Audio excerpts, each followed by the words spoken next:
ম্যানমাৰৰ আলফা স্বাধীনৰ শিবিৰত যি আক্ৰমণৰ ঘটনা সংঘটিত হৈছে এই কথাত আমি গভীৰ উদ্বেগ প্ৰকাশ কৰিছোঁ আৰু শেহতীয়াকে যিটো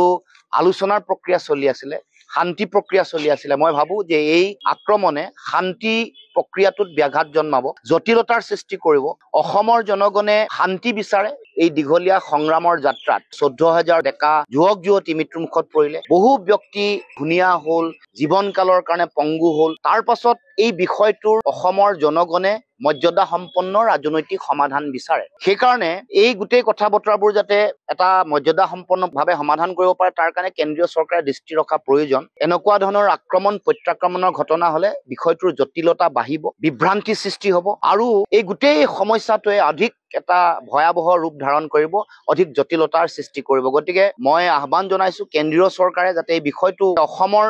জনগণৰ ভাল ভৱিষ্যতলৈ চাই যাতে নিষ্পত্তি কৰে আৰু অসমৰ মুখ্যমন্ত্ৰীয়ে যেতিয়া দায়িত্ব লৈছিলে তেতিয়া অসমৰ ৰাইজক কৈছিলে যে আলোচনাপন্থী আলফাৰ লগত তেওঁলোকৰ চুক্তি স্বাক্ষৰ হ'ল সেই দিনটোত কৈছিলে যে পৰেশ বৰুৱা ডাঙৰীয়াও আলোচনা প্ৰক্ৰিয়ালৈ আহিব আৰু শান্তি প্ৰক্ৰিয়াটো শক্তিশালী ৰূপত আগবঢ়াই লৈ যাব সমস্যাটোৰ মৰ্যাদা সম্পন্ন স্থায়ী ৰাজনৈতিক সমাধান আনিব কিন্তু মুখ্যমন্ত্ৰীৰ যিটো বক্তব্য তেওঁৰ যিটো প্ৰতিশ্ৰুতি সেইটো কাৰ্যত যে ৰূপায়ণ হোৱা নাই দিল্লীয়ে যেন তেওঁৰ কথাৰ কোনো গুৰুত্ব দিয়া নাই বা তেওঁৰ কথাৰ কোনো মূল্য নাই সেই কথা যোৱা কিছুদিনৰ ঘটনা পৰিঘটনাত আমি দেখিবলৈ পাইছো গতিকে আহ্বান জনাইছো কেন্দ্ৰীয় চৰকাৰক এই বিষয়টো অসমৰ বহুত দীঘলীয়া